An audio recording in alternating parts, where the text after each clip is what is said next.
Hello, friends. Namaste and welcome.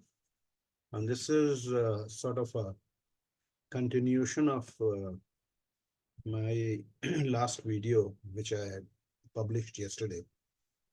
जिसमें कि the topic was, how to get an overview of a KP chart, how to judge a chart through KP, sort of at a glance. जब भी हमारे सामने कोई horoscope या chart आता है, तो उसको हम एक नजर में कैसे उसका एक इम्प्रेशन फॉर्म करेंगे अपने दिमाग में, before going ahead with the comprehensive analysis.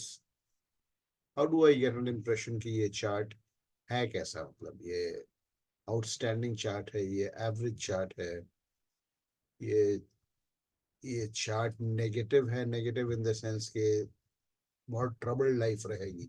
तो पहले before taking up any chart एक हमें ओवरऑल एक ओवरव्यू उसका कर लेना, सो दैट हम प्रोसीड करें तो हमारे दिमाग में एक उस चार्ट की पिक्चर होगी।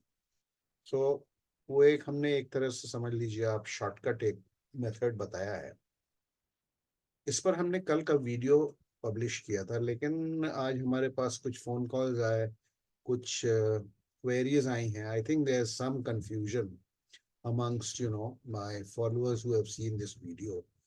तो उसी पर क्लैरिटी के लिए, क्लैरिटी देने के लिए आज मैं फिर से वो वीडियो बना रहा हूँ। फिर से क्या बना रहा हूँ, let's call it part 2 of my yesterday's video, which was how to get an overview of a KP chart at a glance। उसका जो थंबनेल, उसकी जो हेडिंग थी, सब्जेक्ट होता है, तो उसी के कंटिन्यूएशन में आज मैं फिर से आपके सामने हाजिर हुआ हूँ। ग्राफिक सेम है, उसको मैं दूसरे तरीके से एक्सप्लेन करने की कोशिश करूंगा, सो दैट आप लोगों के दिमाग में, किसी के भी दिमाग में कोई कंफ्यूजन जो भी है वो दूर हो जाए। So before wasting any before not wasting any time, let us go ahead. हम शुरू करते हैं। वो स्क्रीन हम आपके साथ शेयर करते हैं जिसको हमने कल डिस्कस किया था। उसमें खाली चार्ट था और वो प्लानिटरी पोजीशंस वगैरह थी, उसमें कुछ नोट्स हमने नहीं लिखे थे। तो आज जो मैं आपके सामने पेश कर रहा हूँ उसमें थोड़ा सा हमने कुछ नोट्स भी बनाया है, जो कि आपके पास वो रहेगा, यू कैन सी इट।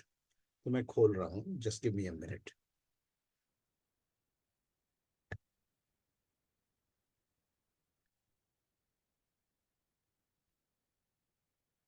देखिए, ये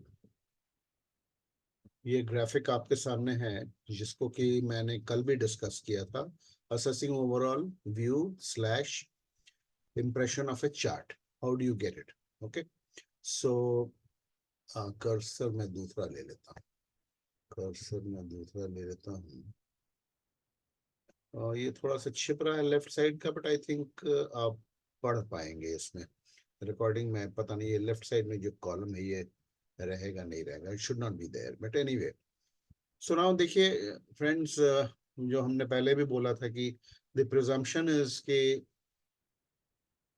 इस वीडियो को समझने के लिए, द प्रिजम्पशन इज के आपको केपी के बेसिक्स मालूम है कि केपी में प्लैनेट कैसे कोई रिजल्ट देता है। ठीक है, तो देखिए ये हमने साउथ इंडियन स्टाइल चार्ट दे दिया है केपी का, केपी प्लेसिडियस चार्ट जिसको बोलते हैं, Placidus style of making a chart, जिसको कि हम केपी में फॉलो करते हैं। और नॉर्थ इंडियन स्टाइल में भाव चार्ट दे दिया है for those who are more comfortable with the north Indian style. मैं तो दोनों फॉलो करता हूँ। नाउ कल हमने पहले एक्सप्लेनेशन दिया था केपी किसी एक पर्टिकुलर प्लैनेट को उठा करके, पहले हमने एक्सप्लेन किया था कि वो प्लैनेट या दो प्लैनेट का हमने एग्जांपल दिया था, वो क्या रिजल्ट देगा, कैसा रिजल्ट देगा, उसको हमें कैसे जज करना। उसके बाद आई टोल्ड यू, जो हम आज बताना चाह रहे हैं वो हमने एंड में बताया था। वो तो एक्चुअली क्या है, 30-35 मिनट की वीडियो होती है, वो पूरा बहुत लोग देखते भी नहीं हैं, और देखते हैं तो एंड में जा करके पूरे एक्सप्लेनेशन के बाद मेन जो है, मैं अपने पॉइंट पर आता हूँ, थ्रस्ट पे आता हूँ, तो लोगों को शायद कंफ्यूजन हो जाता है। तो I am starting the other way around, मैं उल्टा शुरू कर रहा हूँ। जो कल हमने आपको एंड में बताया था वो मैं आज शुरू में बता रहा हूँ। देखिए ये चार्ट्स हमने बता दिए, ये हाउस के सिग्निफिकेटर्स हैं, इसकी भी हेडिंग्स हमने यहाँ चेंज कर दी है फॉर मोर क्लैरिटी। देखिए आप ये, और ये देखिए यहाँ पे ये प्लानिटरी पोजीशन की चार्ट्स है, ठीक है, और ये कस्पल पोजीशन का ये टेबल है।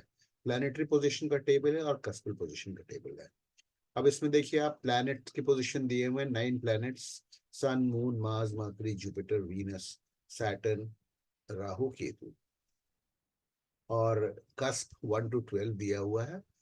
सभी प्लैनेट्स की जो है ना, सभी प्लैनेट्स की पोजीशन दी हुई है, सन कौन से राशि में है, राशि लॉर्ड का नाम दिया है, स्टार लॉर्ड। स्टार लॉर्ड यानी कि please don't confuse, star Lord is the same as constellation lord, okay?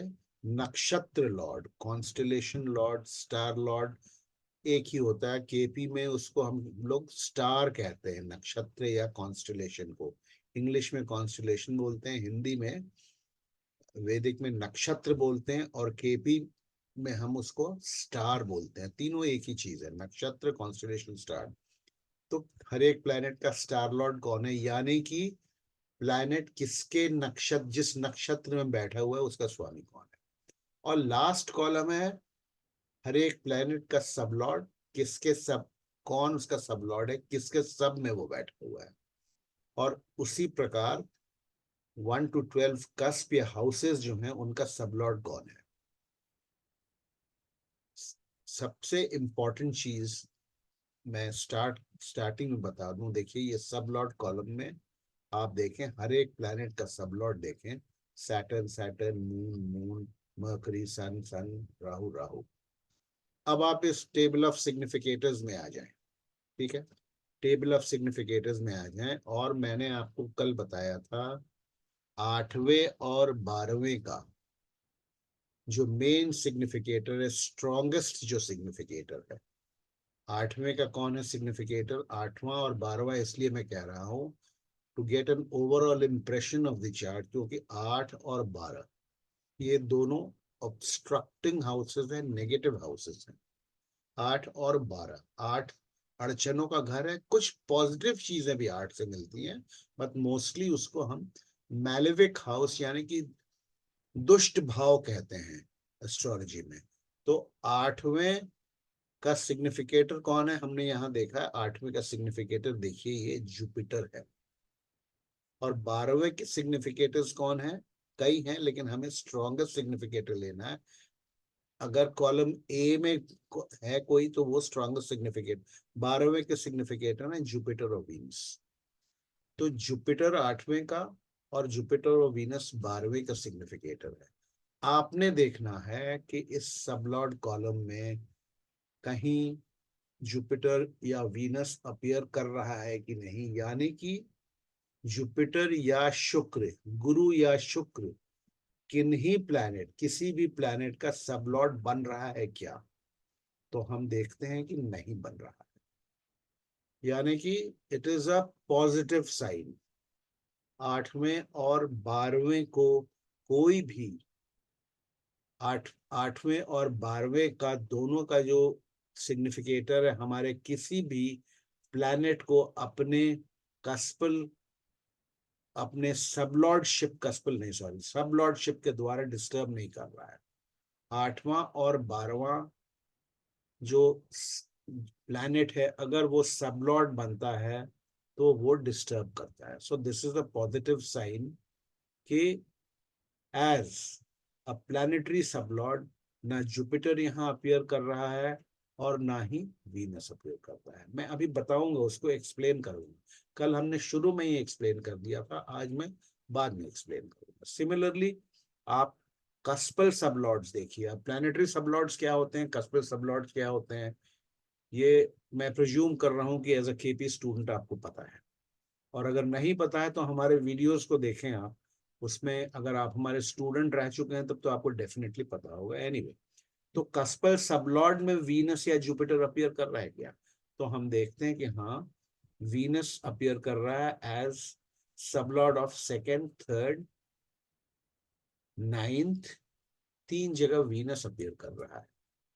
तो यानी कि वीनस 12th का जो स्ट्रॉन्ग सिग्निफिकेटर है ये हमारे सेकेंड, थर्ड और नाइन्थ का सबलॉट बन रहा है, which is not a very good sign. Okay, but at the same time इसमें हम ये भी देखते हैं कि वीनस और भी कहीं का सिग्निफिकेटर है क्या, तो हम देखते हैं वीनस सिग्निफिकेटर सिक्स्थ का भी है, वीनस सिग्निफिकेटर सेकंड का भी है, स्ट्रॉन्ग सिग्निफिकेटर। तो इसीलिए ट्वेल्थ का सिग्निफिकेटर होना थोड़ा सा बैलेंस आउट हो जाता, थोड़ा नहीं काफी हद तक बैलेंस आउट हो जाता है, क्योंकि वीनस सिक्स्थ और सेकंड का भी स्ट्रॉन्ग मजबूत सिग्निफिकेटर है, जो कि सेकंड और सिक्स दोनों पॉजिटिव हाउसेस।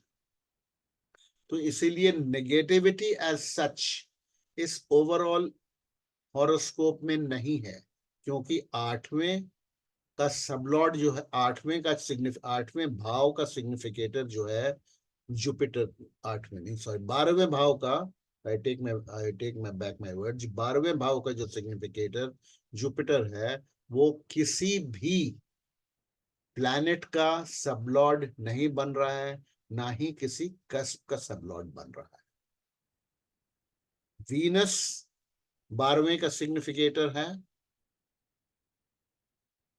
12वें का सिग्न वो बन रहा है दूसरे का और तीसरे का और 9वें का कस्प का सबलॉर्ड बन रहा है, लेकिन Venus at the same time is a strong significator of second house and sixth house also, इसीलिए वो इन कस्प्स को ज्यादा इम्पैक्ट नहीं करेगा। So we can come to the conclusion that ये horoscope overall it is an above average horoscope, if not a very strong horoscope. This is the impression that we get.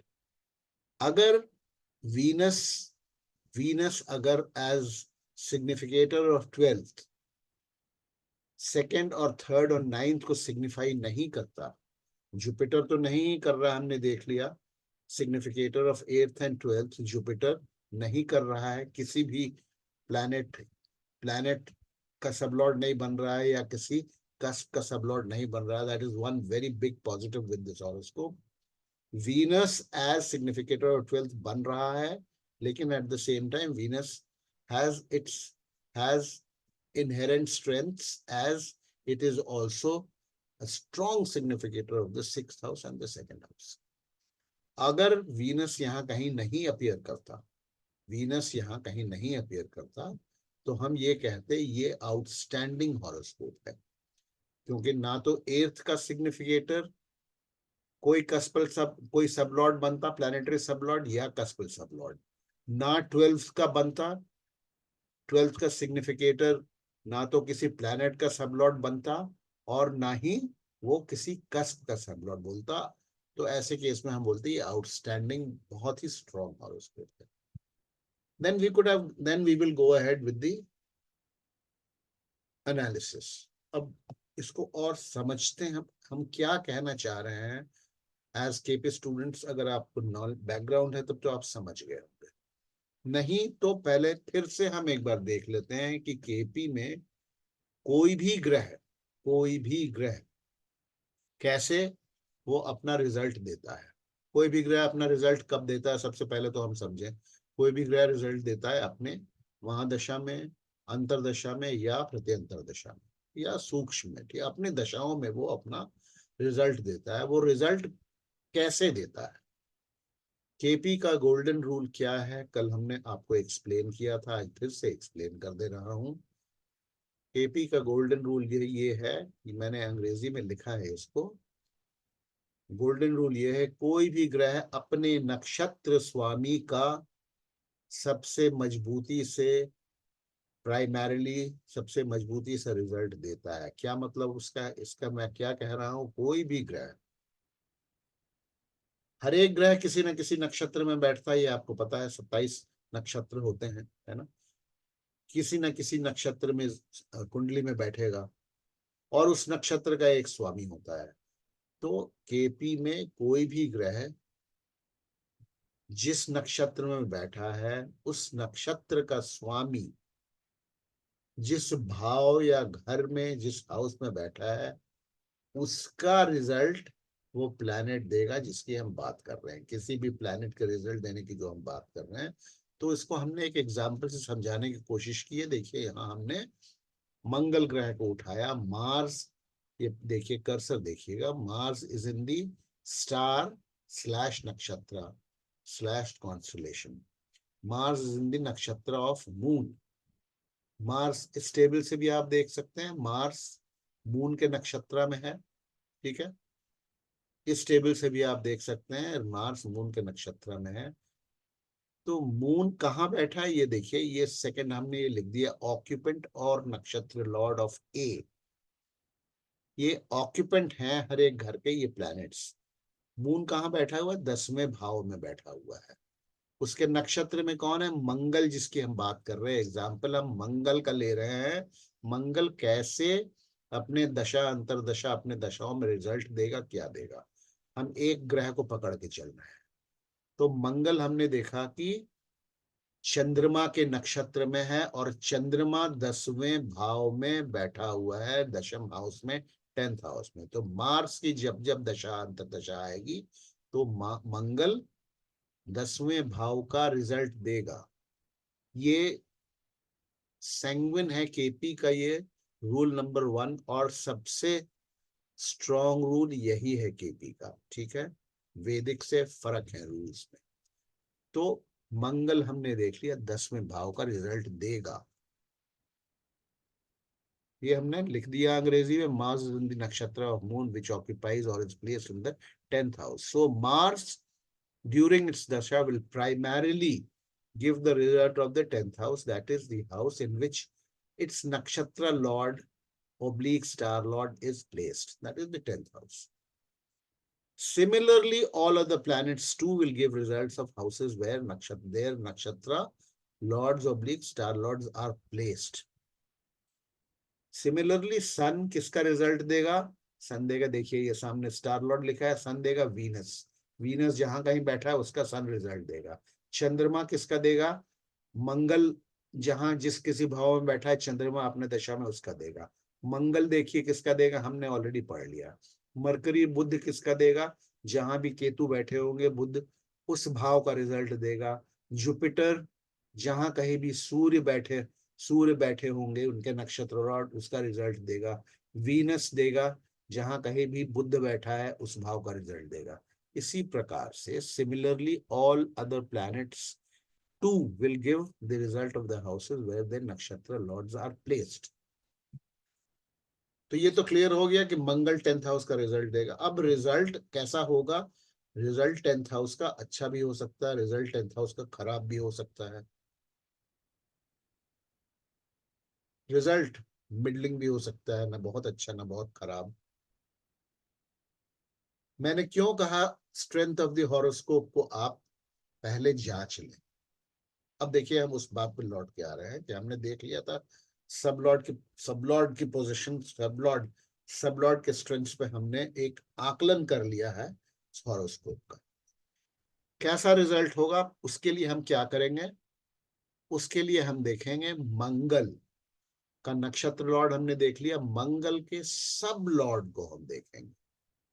किसी भी ग्रह, कोई भी ग्रह कैसा रिजल्ट देगा अपने नक्षत्र स्वामी के प्लेसमेंट का, वो डिफाइन करेगा उसका उप नक्षत्र स्वामी यानी कि सब लॉर्ड। अब इस टेबल से आप देखें मंगल का सब लॉर्ड कौन है, मंगल का सब लॉर्ड है चंद्रमा।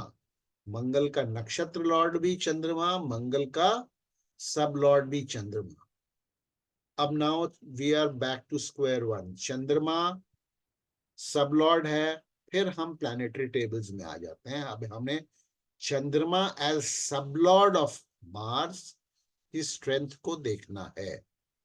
तो फिर से ये सब लॉर्ड जो है ये एक प्लैनेट ही है, ये चंद्रमा एक प्लैनेट है, सब लॉर्ड है। ये 10th हाउस का रिजल्ट कैसा देगा ये फिर से हम देखेंगे, चंद्रमा को यहां देखेंगे। चंद्रमा का नक्षत्र लॉर्ड कौन है, चंद्रमा का नक्षत्र लॉर्ड आप देखिए कौन है, मार्स है।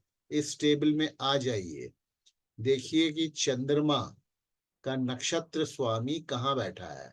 चंद्रमा का नक्षत्र स्वामी बैठा, मंगल बैठा है फर्स्ट हाउस में, लग्न में,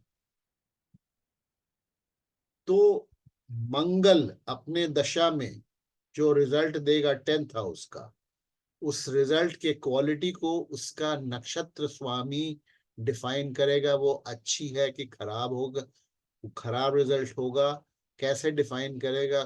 खुद वो किसके सब में बैठा है, यानी खुद वो किसके सब में बैठा है, यानी कि उसका सबलॉर्ड, सबलॉर्ड जो है किसके नक्षत्र में बैठा हुआ है, और वो नक्षत्र स्वामी कहाँ बैठा हुआ है, किस भाव में।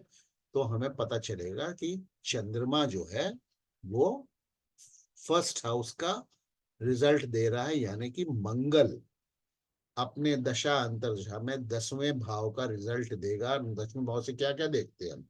प्रोफेशन देखते हैं, ओवरऑल हम अपना स्टेटस भी देखते हैं, प्रोफेशन से चूंकि स्टेटस जुड़ा रहता है। ठीक है, हम ओवरऑल जिंदगी लाइफ में हम कैसा करेंगे उसको हम 10th भाव से देखते हैं। और 10th भाव के रिजल्ट को कौन क्वालिफाई कर रहा है? फर्स्ट हाउस कर रहा है। फर्स्ट हाउस एक पॉजिटिव हाउस है, लग्न है, most very important house of any horoscope. तो 10th हाउस का रिजल्ट जो है वो फर्स्ट हाउस से रिलेटेड है। First house is your self, is your status, is your self, आपकी अपनी लगन, आपकी अपनी मेहनत। तो ये हम ये कह सकते हैं कि सेल्फ मेड आदमी अपने जतन से करके, जिसको कहते हैं 10th हाउस का रिजल्ट हमें मिलेगा। और first house is always a positive house, that is why we can say, हम ये कहते हैं कि 10th हाउस का रिजल्ट जो मंगल अपने दशा में देगा वो अच्छा रिजल्ट होगा। अब खाली एग्जाम्पल के लिए मैं बता रहा हूँ, ये इसका मान लीजिए कि चंद्रमा, इसका नक्षत्र स्वामी चंद्रमा जो है, तो हमने देख लिया इसका इसका सबलॉर्ड भी चंद्रमा है। सपोज चंद्रमा वॉज सिग्निफाइंग, सपोज चंद्रमा का नक्षत्र लॉर्ड 8वें भाव में बैठा था, तो फिर क्या होता? 8वां भाव जो है मंगल के 10वें भाव के रिजल्ट को क्वालिफाई करता, तो क्या होता फिर? 10वें भाव का रिजल्ट अच्छा नहीं मिलता, प्रोफेशन में, व्यवसाय में हर समय अड़चने लगे रहती। ठीक है, मान लीजिए वो 12th हाउस से अगर जो है 12th हाउस को अगर दिखाता सब लॉर्ड, तो भी हम कहते कि जो व्यवसाय में लॉसेस होने के चांस हैं, क्योंकि 12th हाउस लॉसेस दिखाता है। 12th हाउस के भी कुछ पॉजिटिव रिजल्ट्स होते हैं, पॉजिटिव चीजें देखी जाती हैं, लेकिन सिर्फ मैं आपको समझाने के लिए ये कह रहा हूँ। वो तो आप मेरे साथ अगर जब पढ़ेंगे तो 8th हाउस के पॉजिटिव रिजल्ट्स आउटकम कैसे होता है, 12th हाउस का भी क्या कैसे पॉजिटिव आउटकम होता है, ये मैं आपको समझाऊंगा। लेकिन आप सिर्फ अभी समझने के लिए इसको समझिए। पहले मैं पढ़ देता हूँ, पहले हम क्या लिखा है मैंने, उसके बाद हम आगे चलते हैं। Similarly all of the, but what would be the quality of the result for checking out or ascertaining the quality of the result that any planet will give, we have to check the strength of its sublord. Okay, in our example, sublord of Mars is Moon. Now strength of Moon has to be checked by checking the placement of the nakshatra lord or star lord of Moon. We see that the nakshatra lord, star lord of Moon is again Mars, placed in the first house. So we come to the conclusion that Mars will give the result of the 10th house, the quality of which is related to the first house, which is a positive house. So the result will be, good. So the result will be good. ये हमने आपको अभी समझा दिया।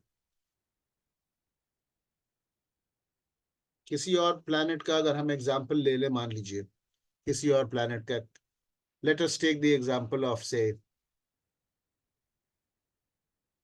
केतु का example हम ले लेते हैं। केतु यहाँ है, तो केतु का हम देखेंगे, केतु का नक्षत्र स्वामी कौन है? आप इस टेबल से देख सकते हैं, सैटर्न। नक्षत्र स्वामी केतु का कहाँ बैठा हुआ है, किस हाउस में बैठा है? देखिए इस टेबल से 5th हाउस में बैठा हुआ है। तो केतु हमें अपने दशा अंतरदशा में किसका रिजल्ट देगा? 5th हाउस का रिजल्ट देगा। 5th हाउस का रिजल्ट कैसा मिलेगा? उसके लिए हम देखेंगे केतु का सबलॉर्ड कौन है। केतु का सबलॉर्ड है राहु। राहु राहु राहु जो है, राहु कहाँ बैठे हैं, किस हाउस को सिग्निफाई कर रहे हैं राहु? राहु अगेन जो है, देखिएगा आप, फिर से हम इसमें वापस आ जाएंगे। राहु का नक्षत्र लॉर्ड कौन है? नक्षत्र लॉर्ड चंद्रमा है। तो राहु किसको सिग्निफाई कर रहे हैं? 10th हाउस को सिग्निफाई कर रहे हैं। इस टेबल से आप देख सकते हैं। तो केतु हमें पांचवें भाव का रिजल्ट देगा, जो कि क्वालिफाई हो रहा है बाई 10th हाउस। तो पांचवें भाव से हम क्या क्या देखते हैं? पांचवें भाव से अगर हम एक तरह से हम सेल्फ एम्प्लॉयमेंट भी देखते हैं, प्रोफेशनल प्रोफेशनल एम्प्लॉयमेंट भी देखते हैं। हम जो है, अगर आप आर्टिस्ट हैं तो फिफ्थ हाउस जो है आपको, fifth house has to be strong. और फिफ्थ हाउस अगर आपके व्यवसाय को डिफाइन करता है, जब व्यवसाय 10th हाउस है, तो बहुत ही अच्छा आप कुछ प्रोफेशन में जो भी करेंगे, आर्ट आर्ट के तरफ जाएंगे, आप कोई आर्टिस्ट बनेंगे, एक्टिंग में आप इन्वॉल्व होंगे, उसको 10th हाउस से उसका कनेक्शन मिल रहा है हमें। कैसे कनेक्शन मिल रहा है? Through the sub Lord of Ketu which is Rahu, because Rahu is signifying the 10th house. कल किसी ने हमको वो फोन किया कि सर आपने बताया था कि वो नक्षत्र लॉर्ड देखना है, फिर नक्षत्र लॉर्ड देख लिया, नक्षत्र लॉर्ड का प्लेसमेंट, उसके बाद सब लॉर्ड देखना है, फिर सब लॉर्ड का नक्षत्र लॉर्ड देखना है, और फिर सब लॉर्ड का सब लॉर्ड भी देखना। हमने कहा नहीं, don't get confuse, sublord का सब लॉर्ड नहीं देखना है, अदरवाइज तो we will be going around in, round in circles में हम लोग, फिर तो वो कहानी कभी खत्म ही नहीं होगी। सब लॉर्ड को उठाइए, उसका नक्षत्र लॉर्ड देखिए, इस टेबल में आइए, देखिए सब लॉर्ड का नक्षत्र लॉर्ड कहाँ बैठा हुआ है। तो वो आपको फिर फाइनल उसका जो है ना, उसका आपको वो ट्रेल कह लीजिए, चाहे कुछ कह लीजिए, वो मिल जाएगी। Planet giving result of its नक्षत्र, placement of its nakshatra lord in a house, how that how that result is going to be good, bad, or average will be defined by the sublord of the planet. How? We have to see again the nakshatra lord or star lord of the sublord, where it is placed. So that sublord will define the result by the placement of its nakshatra lord in whichever house. If in a positive house, say if in the first house, second house, third house, fourth house, fifth house, sixth house, seventh house,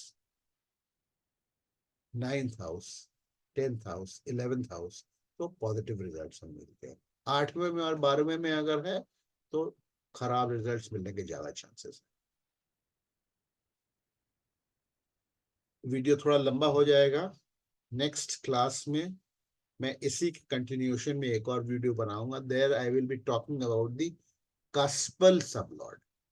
okay, अब हमें देखना है कि हमने planet तो discuss कर लिया, planet तो हमने डिस्कस कर लिया कि मार्स हमें 10th हाउस का पॉजिटिव रिजल्ट देगा, ये हमने देख लिया, यहाँ हमने नोट्स में डाल भी दिया। Now, is this sufficient? See, now what happens is, when you are a new KP beginner or a learner, तो आप बड़ा खुश हो जाएंगे और आप you will start making predictions कि हाँ, मार्स का सब कुछ ठीक है, नक्षत्र लॉर्ड 10th में है, तो 10th का रिजल्ट देगा, सब लॉर्ड भी अच्छा दिखा रहा है।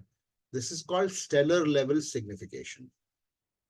तो स्टेलर लेवल्स, ये टेबल जो है ये स्टेलर लेवल सिग्निफिकेशन दिखाता है, स्टेलर यानी कि नक्षत्र लेवल सिग्निफिकेशंस को दिखाता है। तो सो फार सो गुड, मार्स अच्छा रिजल्ट देगा, हमने देख लिया। किस भाव का देगा? 10th हाउस का देगा। लेकिन क्या हम प्रेडिक्ट कर सकते हैं कि 10th हाउस का रिजल्ट अच्छा ही मिलेगा? We have to go one step further.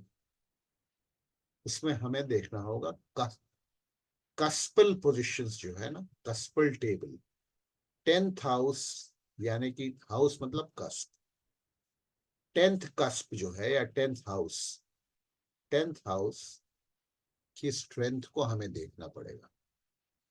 क्या 10th हाउस का गेट खुला हुआ है अच्छे रिजल्ट्स देने के लिए?